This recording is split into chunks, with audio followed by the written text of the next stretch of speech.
Hello everyone, this is Pedro Romero and I am here with an interview for in the lead up to the International 2021, which in other words is pronounced TI10. I have here with me none other than the team manager for one of the qualifying teams of the International 10, Jack Chen, otherwise known as KBBQ.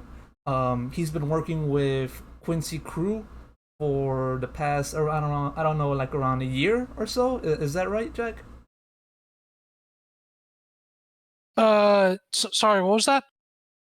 Um, I was just talking about how you've been the manager of Quincy Crew for around the past year or so, or maybe even 2 years for now.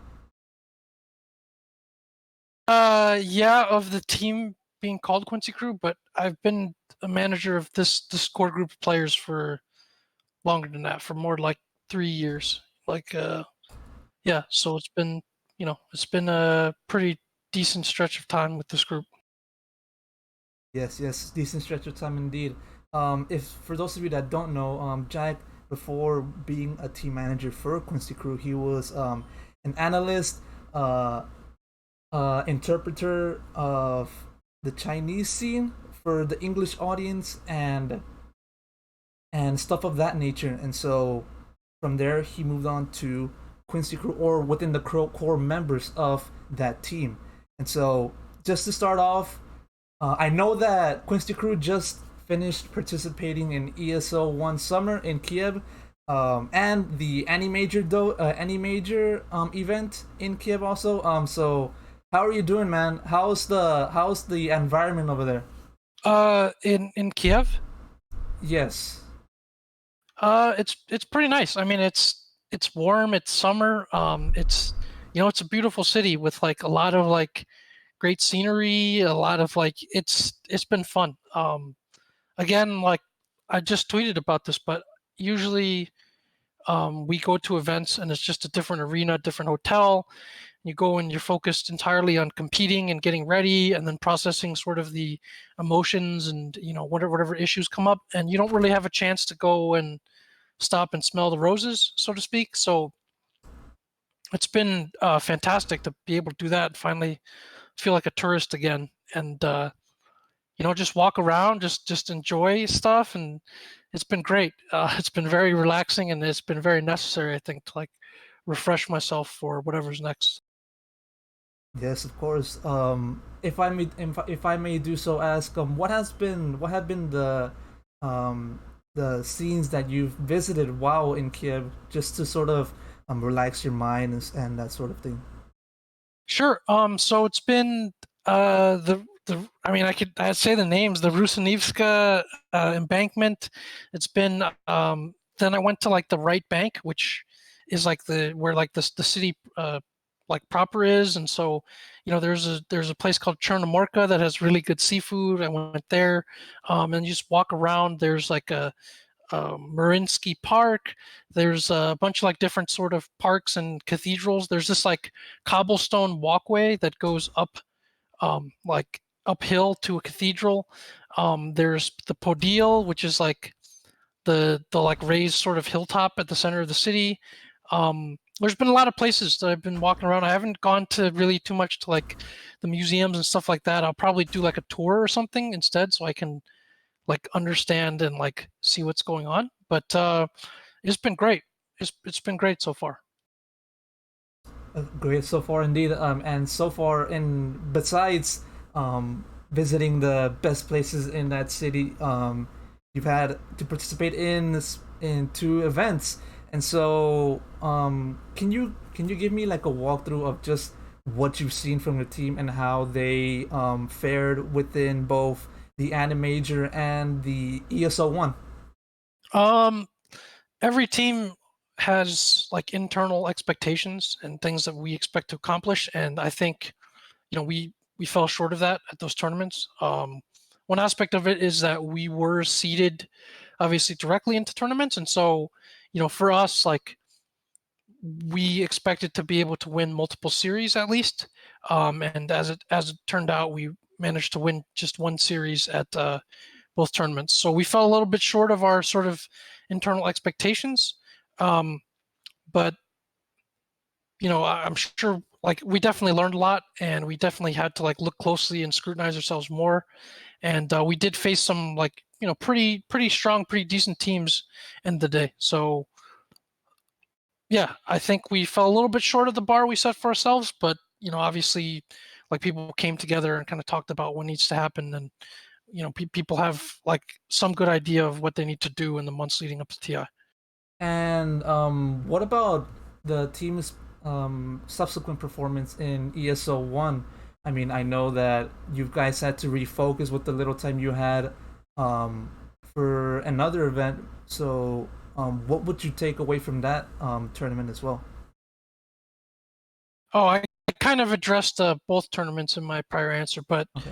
um, yeah, something similar where we took like a very short break after the major and discussed some things, and then we went into it changing some things up, but still maintaining like sort of the similar understanding of the game and the same sort of like effort and focus that we tried to have for the major. And so yeah,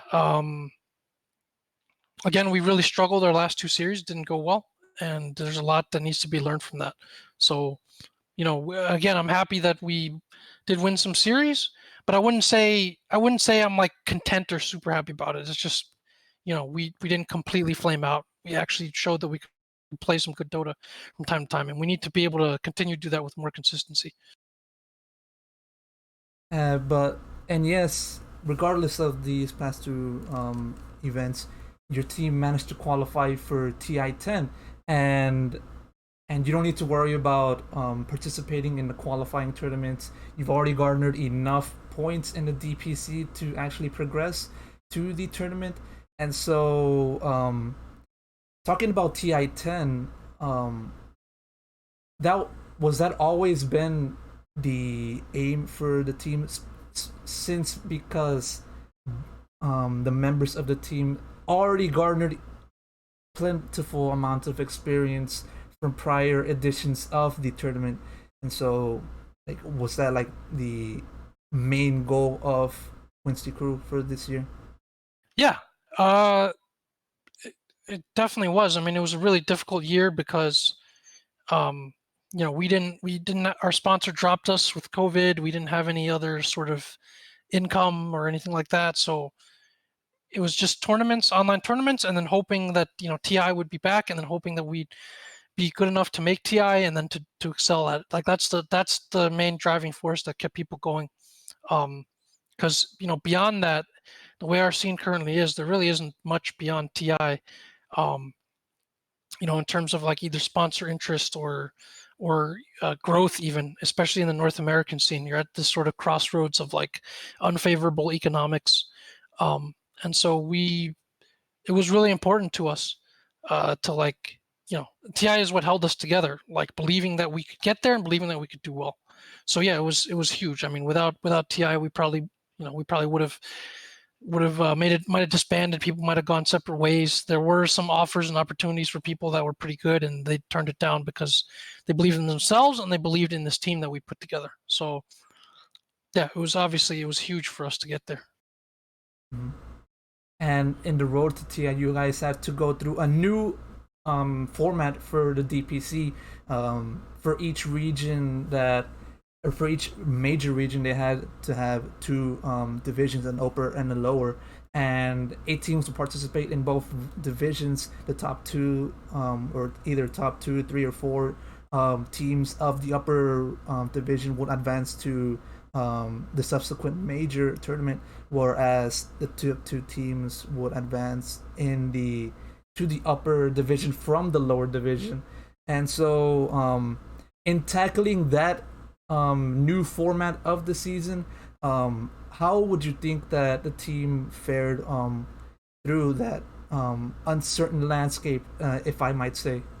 Um, I would say that, I mean, North America isn't a particularly deep region when it comes to like international quality teams. So I don't. I mean, I think the biggest difficulty obviously was that EG was back with their full roster, because obviously they've always been a quality like strong competitive team that's like pretty world class. So that was obviously a big challenge for us. Like, we were ready for it, and we were excited about being able to play against them. And then like if you see like the sort of teams that came into focus, like Zoomer was always there, but Undying sort of came together to play like the DPC. So like whenever these like big stakes and things come back, there are inevitably like more players and teams that throw their lot in and get ready to compete. So yeah, of course it was challenging. Also, the way the structure works is you don't get to play that much, so you don't have too much margin for error. Like if each series, each one that you go into, you have to take like very seriously, and it determines a lot. And you can't slip up against teams that you're supposed to beat, and at the same time, you got to be able to beat the other top teams to like, to get the points and the slot. Stakes are pretty high. So yeah, I would say part of the challenge is it's a little different. Usually you have like qualifiers, but we had like a full month and a half basically league to go into, plus like tiebreakers. So the pace, we didn't have to play too much Dota, but you do have to be sharp for like that entire time and focused. So it was a little bit different, but overall I wouldn't say that it was anything crazy. I would say that again, it's fun feeling like you're playing for things that matter again, and against like the best teams in the region to put together to compete. Mm-hmm, mm-hmm. And so, as you mentioned, you talked about Evil Geniuses and the world class lineup that they boasted. Um, how in addition to that team and also yours, do you think that after this entire season has finished, the North American Dota scene has grown in that aspect, um, within the perspective of international tournaments? Um, how do you think? Oh, Yeah, how do you think North America as a region has grown for that? Yeah. um, it's really only been us and EG. I mean, you've seen EG, like EG's done very well. They came in second at both tournaments, so obviously like they're a world class competitive team. I would say that we probably did better than a lot of people expected, but we didn't do as well as we expected. The first tournament, the Singapore Major, obviously we had a stand-in. It was even the kind of getting to that was like not optimal. It wasn't great. The whole like process and the timetable, how crunched everything was. Um, but we went to the group stage and we were competitive, and we at some point we had to play like 8 games in a row. We finished 7-7, almost made upper bracket from there. So I think we did pretty well, given the circumstances. And like this is a tournament where you've literally, we have people flying like 20 plus hours, almost 30 hours, and then they arrive and then they have to play like 2 days later after not having really even been able to practice much or use their computers much. So it's not the best circumstances. Obviously, a lot of challenges with COVID and all that. So we did okay there. I think we surprised some people. Obviously, the finish, we were eliminated by Virtus Pro. And then I would say this last tournament, we had everybody, and again, our expectations were a bit higher, and we sort of fell short of those. But we also proved that we can be competitive against a lot of teams from like other regions. I guess notably Tier 1 and VG Gaming. Like it's not like we're outclassed or anything. So yeah, it was. I think North America has, other than us two, probably at least two more teams that have like a mixture of some international LAN experience and or just like the sort of pedigree and the skill to be able to like make a dent, I would say. Maybe surprise some people who wouldn't expect much out of them. I think that's kind of where our scene stands at the moment. I don't really think there's much depth beyond 4 or 5 teams internationally. Hmm. Can you say who those other teams are besides Evil Geniuses and yourself, so that people can take notice of? Yeah, so it would be Undying and Zoomers, and then there's always this kind of like sad boys slash like this stack of whatever players are not on those teams that have also had some LAN success in the past and have been able to win some games and like when they're like gelling, when they're like hot, they're they can actually be like a factor. They can definitely like take some games off people. So I would say that's probably the group as far as it goes, like of teams that could make international lands and could potentially win some games at international lands. Mm-hmm, indeed, and we'll be looking forward to whether those teams will perform as well as they have done next year. And so, you've already pointed out the challenges that not just your team, but teams, every other teams with all around the globe had to deal with, that had to travel for the two majors of this year, or two or three majors, yeah, two or three majors of this year, um, and how tough that was for you to like find a different a stand-in for the team with what little time you guys had within the like quarantine and stuff for this year. Um, how does that compare with the challenges that you faced last year, in which you basically were stuck in a team house and just had no interaction with anyone else other than just sitting in front of the computer and just playing Dota basically all day? I mean, I think that's pretty normal for professional Dota teams, and um, in a lot of regions, that's how they do it. They have the team house model year round, and you're not, you have periods where you can go home and visit your family, but that's pretty standard. Maybe Western teams traditionally spend more time at home with their like families and stuff, but I think it's pretty normal to do that. So it wasn't. I wouldn't view it as like a unique challenge. It's something that that's just sort of the sacrifice and dedication that you have to sort of embrace the life and try to make yourself competitive. Like you have to, you're not going to be super comfortable all the time. You're going to be away from home and family and friends. You're going to be like out there trying to practice and grind together and compete. So there wasn't anything about that was like, super unusual or really stood out. I would say it was more of, when COVID hit and we knew that things were going to be impacted and then they were, and then, just kind of how fragile everything was, how quickly it fell apart. I think that was probably the bigger challenge. Mm-hmm. And yeah, like those kinds of challenges are such that nobody really prepared for. I mean, for me, I had I was working with a university and I thought I was going to continue doing that like with the athletics department, but then that went sour because of COVID. And then for the teams, um, they had suddenly had to adjust to this new environment. Um, and like as you said, you had to look for new sponsors and stuff of that nature.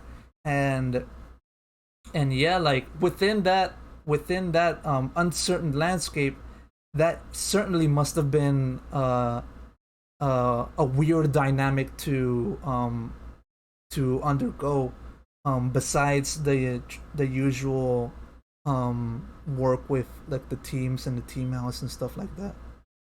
It was tough. I mean, it's just tough. Your whole world is shut down. You're kind of waiting in the dark. You're not really sure what's going on. People definitely have second thoughts or have doubts about whether they can continue. You're being told basically all of a sudden that like what you do is like worth not nearly as much or like very little to people. Um, and like you're not really sure when it's going to end. So it was pretty rough. And then just add that to the general stress of not really having a choice and having to be in your house and sort of just being afraid of it, of COVID and all that. Whatever other stresses added on top of that. It's just the fact that you're in this just professional limbo where what you love to do, what you do for a living, has been substantially changed. We still played some online tournaments. We won some and got some income from that, but like that was a pretty large drop off compared to what people would usually be able to get, and with no TI in sight. So it was definitely hard, and there were a lot of other directions that people could have gone. So credit to everybody for sticking it out and be willing to like sacrifice and put that aside to believe in each other, like going forward and for TI. That environment of last year was basically a wild wild west environment. Like basically anyone essentially organize their own events, just to work with the teams that are in need of income. And then continuing on for the year after, you guys had a map drawn out by Valve of what the new DPC season was going to look like. And so, having played this new format for this year, do you feel that there are any more adjustments that Valve needs to make for next year, for 2022 and its DPC season? I mean, Valve's going to do what's best for Valve, right? I think maybe if they keep the same system, but there's three seasons instead of two, that might help things. I think in general, like if teams play more games, even in their region, it should probably be good because now you have more guaranteed viewership and competition that can potentially attract like sponsors and stuff. I think one of the things that I've been pushing for since the start of the season is like the format at the majors. I think it could be improved a bit. I think like if you want the major to be reliably functioning as like a TI qualifier, then you should have as many teams play as many different teams as possible. And so if that means, round robin into seeding tournament, even if it's like round robin into like, seeding a single elimination tournament, I think that would still be better. I think you could give teams points for like each win, like either games or series as well, so that if a team like does really well against a large part of the field, they still get like some points for it just for doing well at like international competition. So I think there's like sort of ideas and little tweaks that you could do to improve the system a little bit so that it's less noisy and less like volatile. And at the end of the day, like if there's a sense of growth and structure instead and like less volatility, I think that's what attracts like outside businesses and sponsors. What about the teams that are automatically seeded into the playoffs? I mean, they earned the right to be there because of finishing first place in their respective upper division. Do you think that they should play games in the group stage or such, or phases like that? I mean, I've always advocated for a round robin format as much as possible. That hasn't changed. Like I've been advocating for that for years. Last like 2 or 3 years, I've been saying that's the best because it's better for all teams. For weaker and newer teams, less experienced teams, you get valuable LAN experience. You get to prove yourself and test yourself. For teams like that are a little bit better, you have some protection against like variance. You just have more like interregional competition in general, and it's better so everyone's sort of on an equal playing field. So you don't have teams that are like super hot or super cold or whatever. I think that's just been the best way objectively to do it, and I just wish it was applied more often. It's just clearly the best. Another aspect that people have been clamoring for Valve to do is the prize pool of the majors and the TI and stuff like that.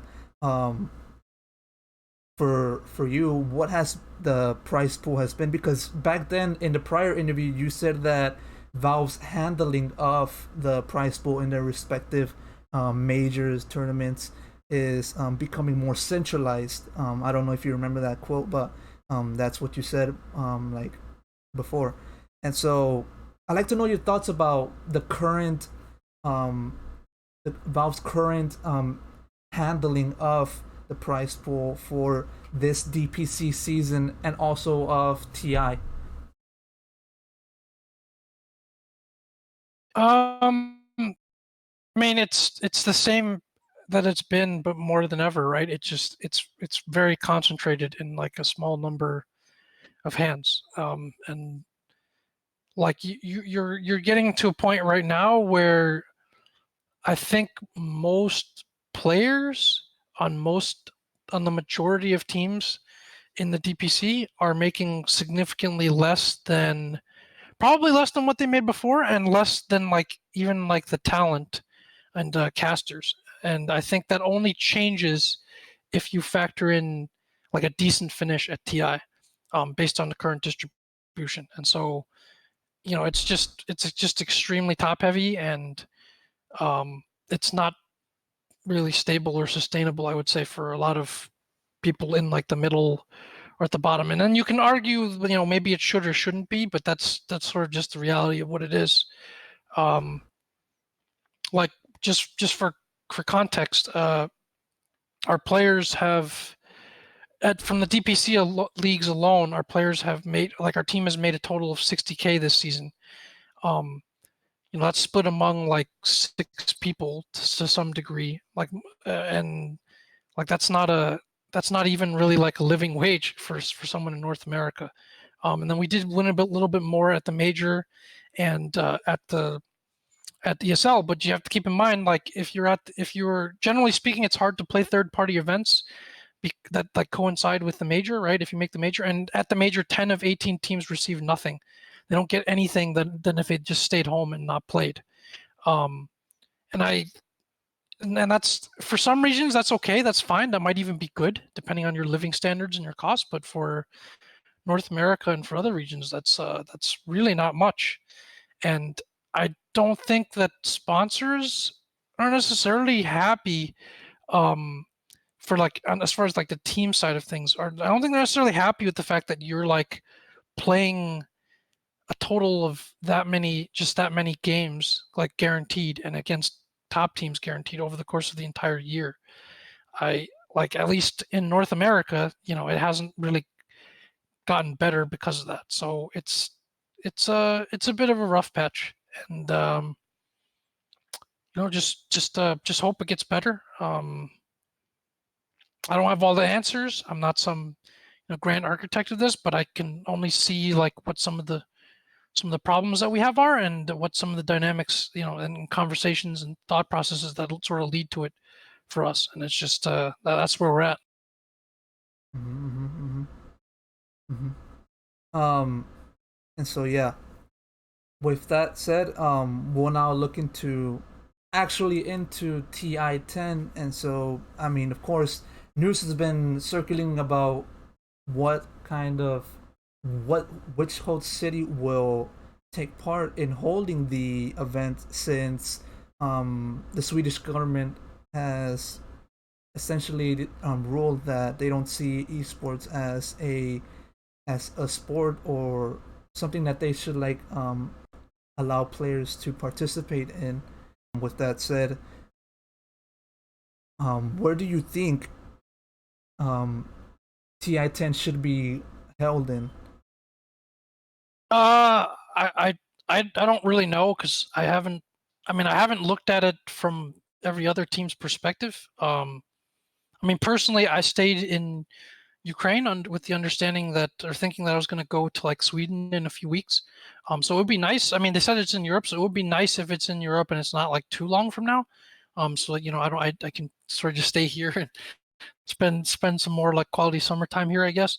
Um, I mean, I think some places that make sense to generally like do things in a pretty orderly and disciplined fashion. I would say like a Germany or something, but I could also see it being in like Ukraine or someone else is a bit more open. I mean, I have no real hopes, or I have no horse in this race of like where it is. I just hope that it gets done, and I hope that it gets done like in sort of a fairly timely manner as well, so it doesn't like take too long.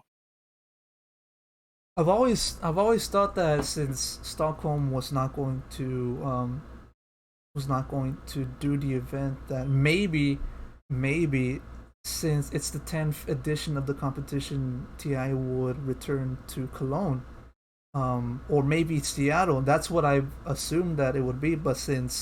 Um, but since you assume that TI might be hosted in Europe, what city exactly do you have in mind that will be host of the event? If you can share. Well, it's not me who said that. It's Valve that said that. I don't have any. I mean, I don't know. I don't have any. I haven't really been in Europe that much, and I don't know Europe that well. The place I've been to most is actually probably like Kyiv or Hamburg, and both seem like pretty good places for it. But I don't have any particular either attachment or favoritism for any city. I just hope it gets done, and I hope it doesn't get postponed till like late in like the winter or fall or anything. I hope it actually happens still like fairly soon. Mm-hmm.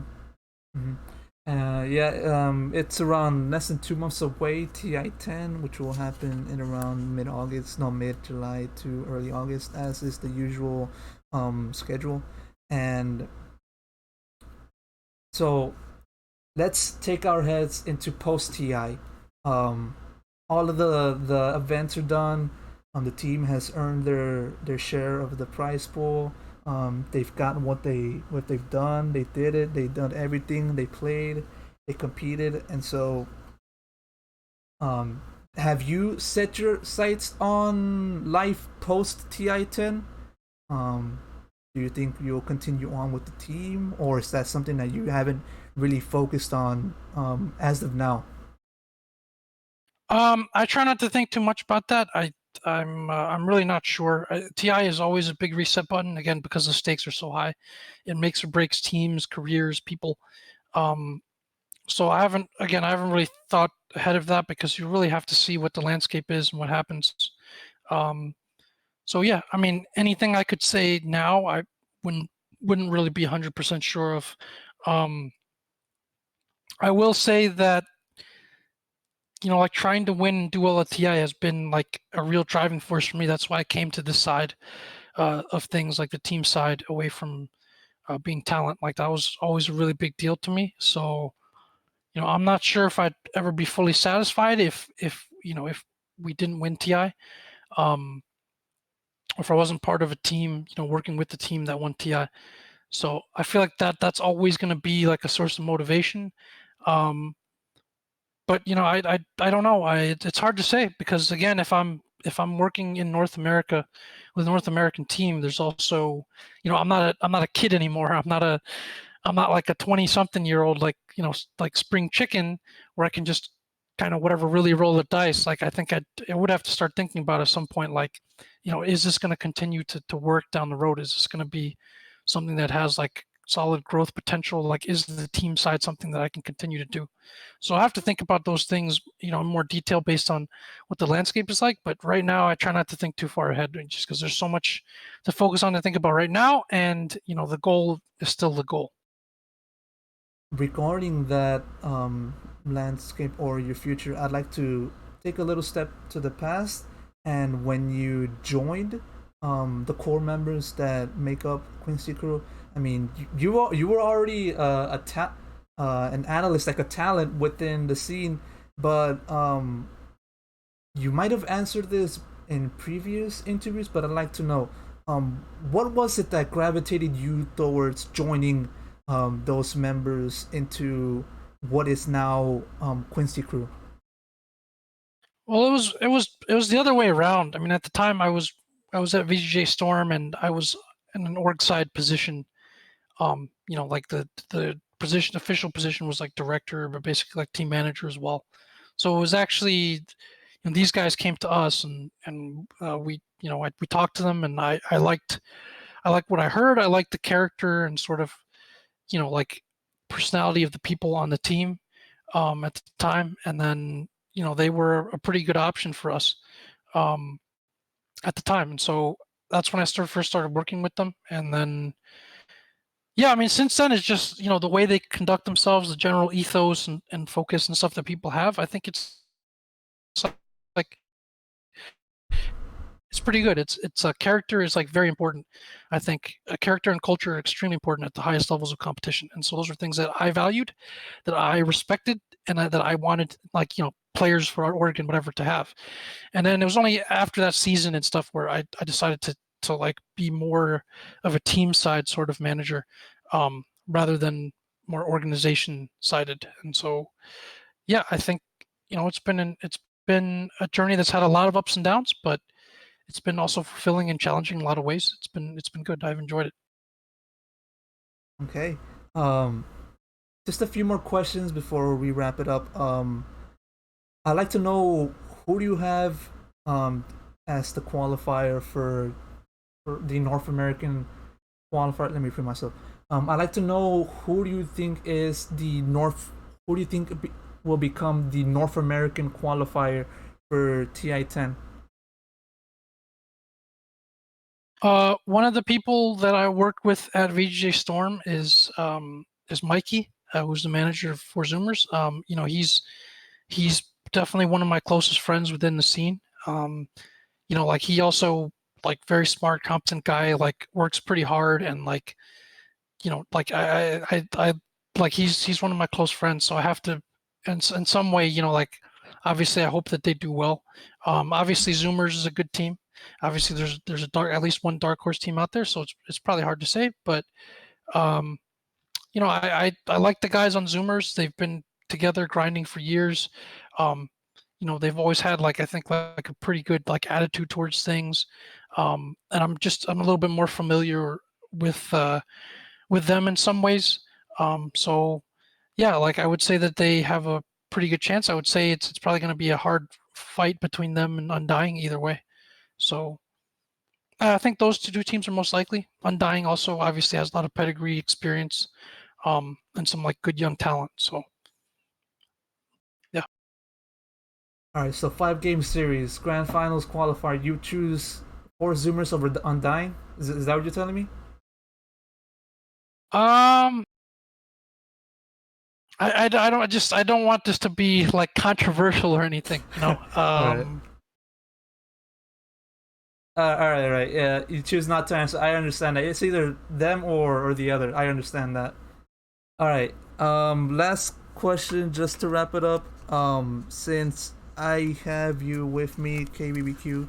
This is like uh a simple question, really. Back in TI7, you were a part of a funny moment with Machine. I don't know if you remember. I don't know if you know where I'm going with this, right? Uh, you talking about the panel or something? I guess. Yeah, the that one moment with Machine, because that moment really made me laugh. It was when he was talking about you and him being in Jack's corner, and then he did the sign off. You remember? Yeah. I'd like to know like what happened there. Like, was it a spur of the moment kind of thing? Yeah. That was just that was machine being machine being like being spontaneous and charismatic and funny and making light of the situation in like a fairly entertaining but tasteful way. I mean that's machine in a nutshell. That's why he's a really good guy and a great host. That was him. There was no planning or anything about that. Like he just did it. So Yeah, like did you say anything to him like after the cameras were off and then like you were waiting for the next time you were on? no, no, because they no, not really, because they were like they keep segment and I just came in at the end. So I there was not that much interaction, I would say, because I was also helping with other stuff. Like that TI I actually hosted the group stage, the Chinese part of the group stage. So there was like, other stuff that I was helping out with just like the Chinese side of things. So I didn't really get to spend that much time with like the English talent. Um, so yeah, and no, we didn't really talk about it. It was just totally spontaneous. He did a great job. All right. That about wraps up all of my questions for today or tonight for you, since you're over there in the dead of night. Um, KBBQ, thank you so much for actually taking the time and listening through my shoddy audio. And do you have any final words for the people who are listening to this interview? Not really. I mean, I hope to be able to look it over, whatever before you publish or post it. But thank you everyone for who's like supported us and looked out for us. Again, it means a lot, and we'll do our best at TI to earn that and pay you guys back for it. Thank you. And so that has been the interview with KBBQ of Quincy Crew. I have been Pedro Romero. Thank you so much for listening, and I will see you guys in the next one. Take care, everyone.